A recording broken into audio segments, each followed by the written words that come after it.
Hello friends, very very good evening and most welcome. सभी का बहुत बहुत स्वागत है हमारी प्यारी।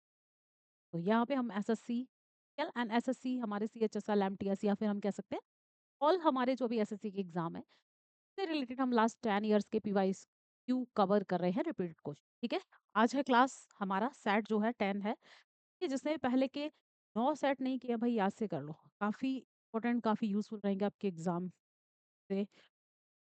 जो है एग्जाम में बहुत सारे क्वेश्चन यहाँ से देखने। ठीक है, आप लोग कर सकते हैं क्लास को।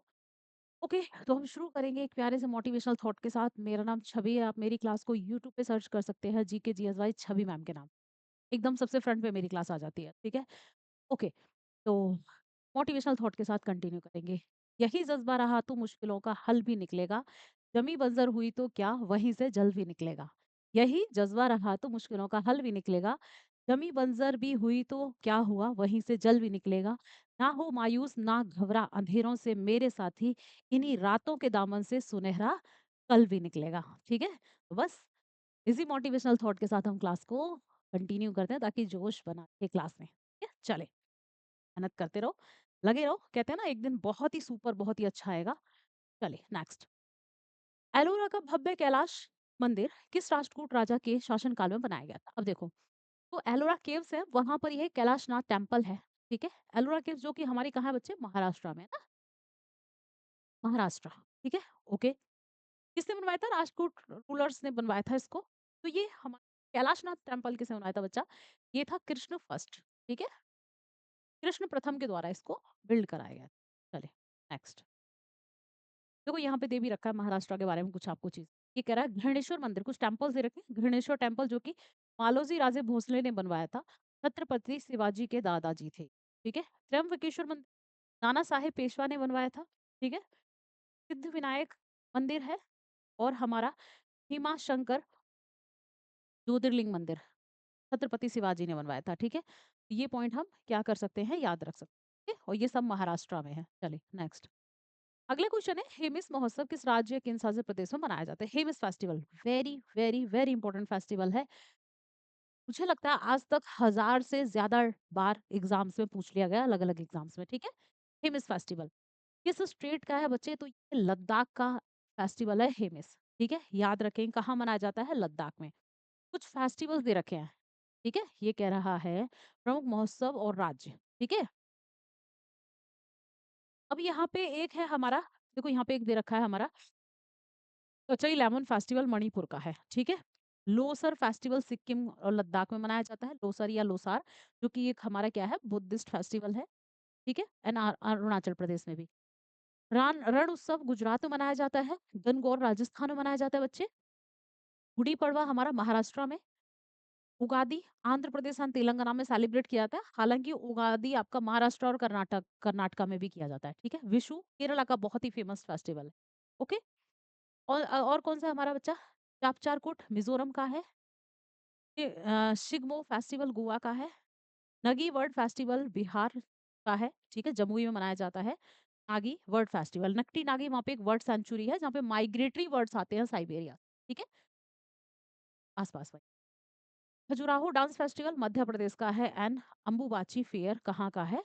सॉरी, असम का है, अंबुबाची मेला। ठीक है, अब ये कह रहा है बिहू असम का है, छठ पूजा बिहार का है, एंड ईस्टर्न यूपी। पोंगल की बात करते हैं तमिलनाडु, ओणम केरला। ठीक है, बात करते हैं हम हेमिस, हम देख चुके हैं हमारा Hemis festival Ladakh. Hornbill festival कहाँ? नागालैंड में। ठीक है, पुष्कर मेला कहाँ पे? राजस्थान में लगता है बच्चे। हरेला जो हमारा पर्व है या उत्सव है उत्तराखंड में, एंड तेई महोत्सव कहाँ मनाया जाता है? उत्तराखंड में। तो कुछ फेस्टिवल से अच्छे से कर लेना।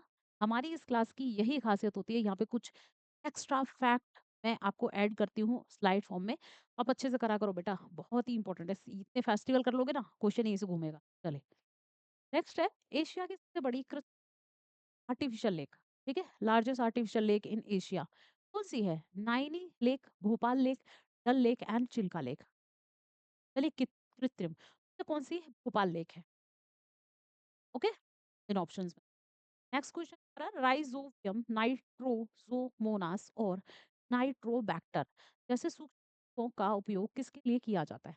ठीक है, माइक्रोबैक्टीरिया है। ठीक है, माइक्रोबैक्टीरिया कह रही हूँ, सूक्ष्म जीव यानी माइक्रो ऑर्गेनिज्म है ना? इनका यूज़ किसके लिए किया जाता है? इनका यूज़ किया जाता है बच्चा नाइट्रोजन साइकिल में, ठीक है?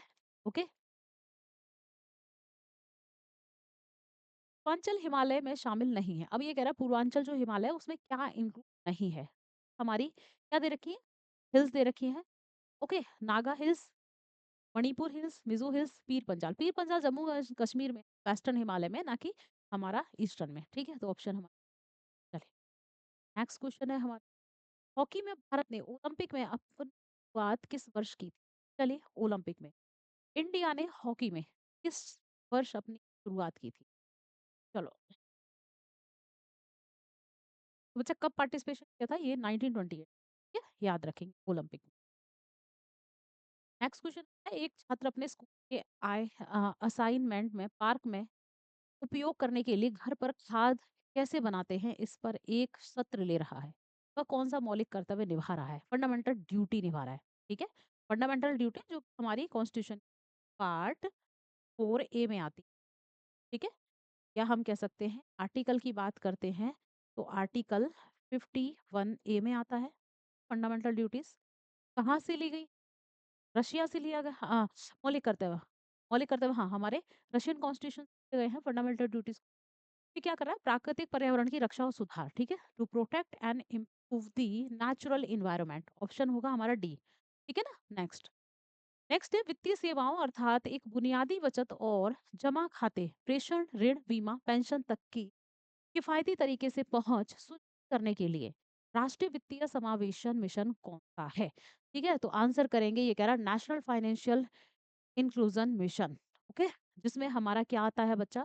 फाइनेंशियल सर्विसेज आती हैं, हमारा जो है बेसिक सेविंग्स आती हैं, डिपॉजिट्स आते हैं अकाउंट्स के, रेमिटेंस आते हैं, क्रेडिट आते हैं, इंश्योरेंस आते हैं, पेंशन्स आती हैं, ये सब आता है। चलो, ठीक है? ऑप्शन होगा हमारा प्रधानमंत्री जन धन योजना, ठीक है? प्रधानमंत्री जन धन योजना, ओके? चलिए, नेक्स्ट है कौन सा नाटक हर्षवर्धन द्वारा नहीं लिखा गया है? हर्षवर्धन ने कौन सा नहीं लिखा है? देखो यहाँ पे एक बड़ा ही फेमस है, कौन सा बच्चा? विक्रमोर्वशी। किसका है विक्रमोर्वशी? ये है महाकवि कालिदास, ठीक है? कालिदास के द्वारा लिखा गया है विक्रमोर्वशी। बाकी हम बात करें हमारा कौन सा है? रत्नावली, नागानंदन, प्रियदर्शिका। देखो जेम्स स्टोन कर दिया रत्नावली को, इंग्लिश में भी रत्नावली होगा। ये तीनों के तीनों हर्षवर्धन के द्वारा लिखे गए। ऑप्शन हमारा ए हो जाएगा, ठीक है? नेक्स्ट क्वेश्चन है वे जीव जो परिभाषित केंद्रक या टांग नहीं रखते हैं उन्हें टेस्ट जगत में वर्गीकृत किया जाता है। ये ऐसे जीव या ऐसे ऑर्गेनिज्म की बात कर रहा है that do not possess a defined nucleus or organelles are classified in the dash kingdom। ये तो किस में रखेंगे? मतलब एकदम स्पष्ट नहीं पता भाई उनके बारे में। ये हमारे यहाँ मोनेरा, किस किंगडम में? मोनेरा में, मोनेरा संघ में रखें, ओके? नेक्स्ट है हमारा भारतीय संविधान का कौन सा अनुच्छेद यह प्रावधान करता है कि भारत का एक उपराष्ट्रपति हो? चलिए, वाइस प्रेसिडेंट ऑफ इंडिया, कौन सा आर्टिकल है? मतलब भारत में एक पोस्ट होगी, हम क्या कहेंगे? वाइस प्रेसिडेंट कहेंगे, उपराष्ट्रपति। तो ये कहता है बच्चा आर्टिकल 60, हमारा क्या होगा? आर्टिकल 60, भारत का एक उपराष्ट्रपति, वाह, ठीक है? आर्टिकल हमारा कौन सा कहता है यहाँ पे? Okay, next question. अगला है हमारा एक एथलीट, सॉरी 63, आर्टिकल 60, ठीक है? Option B. नेक्स्ट क्वेश्चन है एक एथलीट द्वारा फेंका गया भाला डैश गति में होता है, ठीक है? किस गति में होता है जब भाले को फेंकता है कोई एथलीट? इसमें होता है बच्चा, ये होता है कर्वीलिनियर में, ठीक है? यानी हमारा वक्र रेखीय में। ऑप्शन होगा हमारा डी। नेक्स्ट अगला क्वेश्चन है हमारा H2S H2S2O7 में S की ऋण संख्या की गणना कीजिए, ठीक है? चलिए, calculate the oxidation number of S in H2S2। चलो, ओके, आंसर करो, कितना होगा? बच्चे सेशन को लाइक शेयर करते जाएंगे, सभी शेयर जरूर करते जाएं और जो भी प्लेटफॉर्म पे नया है सब्सक्राइब कर लें। आंसर होगा हमारा 6, ऑप्शन हमारा सी। नेक्स्ट है 1857 के सिपाही विद्रोह के संदर्भ में किस तारीख को मेरठ के सैनिकों ने दिल्ली के लिए अपनी यात्रा शुरू की?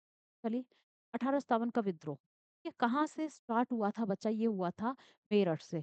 ठीक है, मेरठ से स्टार्ट होता है और ये शुरू होता है बच्चा 10 मई को। ठीक है, 10 मई को स्टार्ट होता है एंड दिल्ली कब पहुंचते हैं ये विद्रोही सारे के सारे? 11 मई को। ठीक है, 11 मई को दिल्ली पहुंचते हैं और वहां पर क्या करते हैं? दिल्ली के रेड फोर्ट में जहां पर मुगल रूलर रूल कर रहे थे, तो मुगल बादशाह को क्या करते हैं? मुगल बादशाह कौन होता है उस समय? बहादुर शाह जफर, है ना? तो हम बहादुर शाह जफर या बहादुर शाह सेकंड कहते हैं। तो उसको अनाउंस कर देते हैं भारत का दोबारा से क्या? सम्राट। ठीक है, लेकिन अंग्रेजी सरकार आती है और उसको विद्रोह को कुचल देती है ना? और मुगल बादशाह को कैद करके कहाँ ले जाते हैं? मेरे पिया गए रंगून, रंगून जेल में। ठीक है, रंगून जेल जो कि वर्मा यानी म्यांमार में था। और वहीं 1862 को क्या कर दिया जाता है? उसकी डेथ हो जाती है मुगल बादशाह की। ठीक है, ये पूरी 1857 की, तो ऑप्शन हमारा क्या होगा? ए। नेक्स्ट, अब यहाँ पे 1857 के रिवॉल्ट के बारे में कह रहा है, hero of the revolution of 1857। चलिए देख ले रहे हैं बच्चे। एक साइड दे रखा है किस क्षेत्र में चल रहा था? शासक विद्रोह करता है, नायक यानी हीरो कौन था उस समय का नेता? अंग्रेजों की ओर से किस आंदोलन को कुचला, दबाया, खत्म किया? दिल्ली से लीड कर रहे थे बहादुर शाह जफर। ठीक है, लखनऊ से लीड कर रही थी बेगम हजरत महल। लखनऊ की जगह आपको दे देगा अवध। क्या दे देगा बच्चे? अवध। तो अवध है ना, वो लखनऊ वाला रीजन ही है। कानपुर से लीड कर रहे थे नाना साहेब, जिनको धोदो पंथ कहते हैं। देखो, दिल्ली में मूवमेंट को कुचल दिया था निकोलस एंड हडसन ने, लखनऊ में कैंपबेल ने, कानपुर में कैंपबेल ने। ठीक है, ग्वालियर में तात्या टोपे, जिनको रामचंद्र पांडुरंग कहते हैं, ये लीड कर रहे थे। कैंपबेल ने ही आंदोलन कुचल दिया। झांसी में रानी लक्ष्मीबाई ने, सर ह्यूरोज ने आंदोलन कुचला था, है ना? और यहीं पे झांसी की रानी को हराते हुए इन्होंने कहा भी था, भारतीयों में अगर कोई अकेली मर्द है तो वो कौन है? झांसी की रानी लक्ष्मीबाई।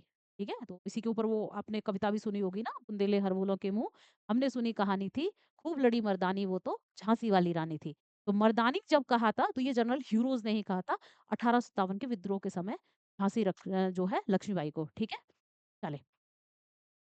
बिहार में कौन लीड कर रहा था बच्चा? एक तो जगदीशपुर, एक पटना, दो जगह हब बने हुए थे 1857 के रिवोल्ट के। एक तो बाबू कुंवर सिंह थे जो कि जगदीशपुर से लीड कर रहे थे, एंड पटना से कर रहे थे बच्चे पीर अली। ठीक है, ओके। विलियम टेलर ने आंदोलन को कुचल दिया, दबा दिया, खत्म कर दिया। ठीक है, इलाहाबाद से कौन कर रहे थे? लियाकत अली खां, जनरल लीर ने मूवमेंट को दबा दिया। बरेली से कौन कर रहे थे? खान बहादुर खान, कैंपबेल ने आंदोलन कुचल दिया। गोरखपुर से गजाधर सिंह, मथुरा से देवी सिंह और राजस्थान से जयदयाल एंड हरदयाल। ठीक है, एंड आंदोलन को कैंपबेल को ही दबाने का क्रेडिट देते हैं हम। क्लियर? ओके, चले। ये था 1857 का विद्रोह। ठीक है, तो याद रखने के कहाँ से कौन लीड कर रहा था, ये क्वेश्चन बहुत बनता है, तो ये स्लाइड बहुत इंपॉर्टेंट है। आप इसका स्क्रीनशॉट ले सकते हैं। ठीक है, इस टाइप की स्लाइड्स के स्क्रीनशॉट ले लिया करो, काम आएंगे आगे चल के। चलो, आते हैं बच्चे हमारे नेक्स्ट क्वेश्चन पर। ठीक है,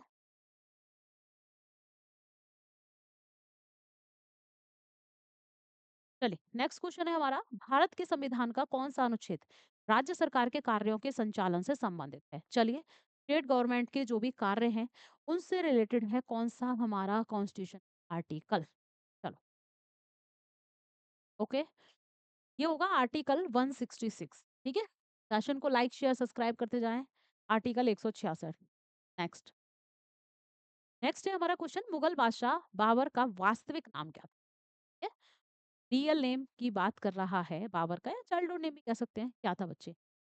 ये था जहरुद्दीन, जहरुद्दीन मोहम्मद बाबर। ठीक है, जहरुद्दीन मोहम्मद बाबर। ओके, जहरुद्दीन मोहम्मद था। ओके, बाबर आगे नाम के लग गया था इसके।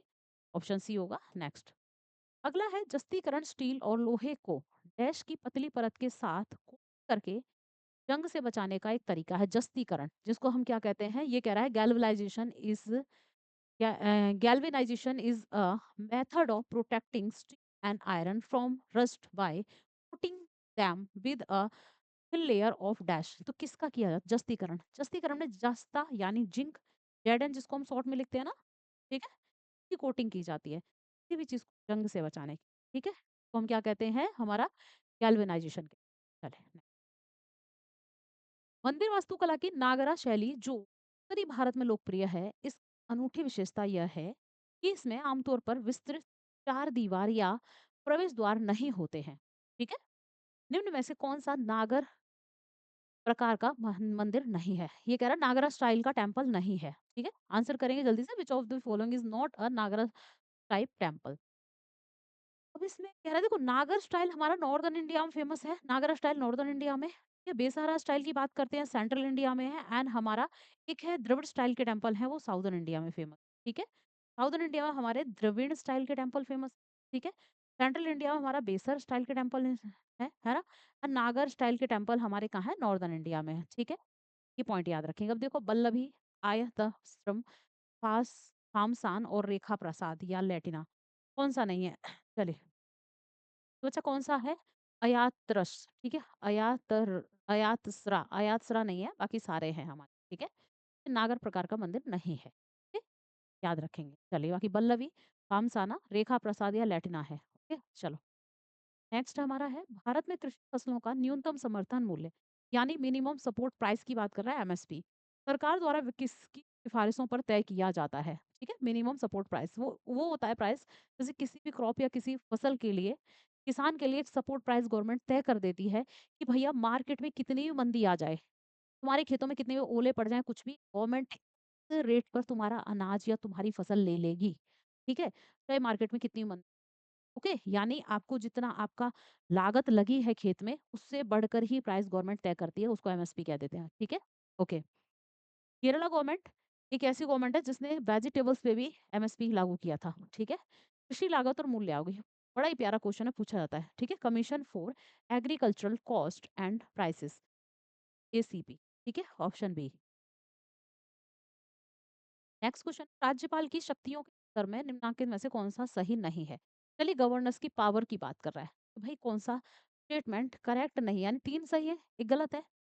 पहले सही पढ़ ले रहा है। राज्यपाल के पास क्षमादान की शक्ति होती है, बिल्कुल सही है। इसके पास जो क्षमादान यानी पैटर्न पावर होती है, लेकिन एक पावर को छोड़कर मृत्युदंड, मृत्युदंड जो है हमारा, ठीक, अगर मतलब मृत्यु की सजा सुना दी गई तो उसको क्षमा, उसको माफ करने की power only president of India के पास होती है, राष्ट्रपति के पास, ना कि गवर्नर के पास। बाकी की 4 पावर इसके पास होती हैं। किसी की सजा ज्यादा है तो कम कर सकता है, कोई फीमेल प्रेग्नेंट है, इजी सजा दे सकता है, या किसी भी कंडीशन में किसी की सजा बहुत हार्ड है तो उसको आसान कर सकता है, ये सारी होती हैं। ठीक है? राज्य विधानमंडल के विश्रांति काल में राज्यपाल द्वारा अध्यादेश प्रख्यापित किया जाता है, बिल्कुल सही है। ऑर्डिनेंस पास कर सकता है ये, जब हमारा सही से काम ना कर रहा हो मंत्रिपरिषद स्टेट में। ठीक है? कर सकता है ऑर्डिनेंस पास, आर्टिकल 14, आर्टिकल 214 के तहत। ठीक है? ओके, ऑर्डिनेंस पास कर सकता है। चलिए, है ना? पता नहीं है 100 आर्टिकल 100 में, हाँ, आर्टिकल 214, ठीक है। ठीक है? और 123 हमारा वो कर सकता है, प्रेसिडेंट ऑफ इंडिया 130। राज्यपाल किसी विधेयक को भारत के राष्ट्रपति के विचार हेतु आरक्षित कर सकता है, बिल्कुल सही है। किसी भी बिल को ये क्या कर सकता है बच्चा, रख सकता है अपने पास, रिजर्व कर सकता है, किसके लिए? प्रेसिडेंट ऑफ इंडिया के विचार के लिए। ठीक है? बिल्कुल सही है। पहला गलत है, राज्यपाल धन विधेयक संबंधी पुनर्विचार हेतु राज्य विधानमंडल को लौटा सकते, बिल्कुल गलत। ना तो प्रेसिडेंट ऑफ इंडिया लौटा सकते हैं, ना गवर्नर लौटा सकता है। अगर कोई मनी बिल है तो भाई पहले से ही इनकी परमिशन से ही आता है मनी बिल, ये उसको इसके लिए पुनर्विचार के लिए नहीं लौटा सकते। ठीक है? ओके, याद रखना है। तो ऑप्शन ए हमारे यहाँ पे गलत है, बाकी हमारे तीनों सही। चलिए, नेक्स्ट। अगला है, कथक नृत्य के 19वीं शताब्दी के प्रतिपादक कौन है? चलिए, following is a 19th century exponent of Kathak dance. चलो, कथक डांस बच्चे कहाँ का है? देखो, एक तो है कथकली, है ना? कथकली केरला का है, और कथक है हमारा उत्तर प्रदेश, या हम कह सकते हैं northern India. Okay, Kathak dance.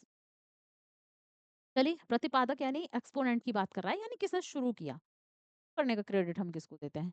किसको देते हैं बच्चा? काल का प्रसाद को। ठीक है? काल का प्रसाद। ओके, ऑप्शन हमारा क्या हो जाएगा? बी। नेक्स्ट।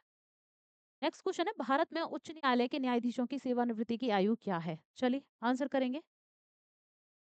उच्च न्यायालय में, ठीक है, न्यायाधीशों की सेवानिवृत्ति यानी रिटायरमेंट की बात कर रहे हैं। न्यायालय यानी हाई कोर्ट की बात कर रहे हैं।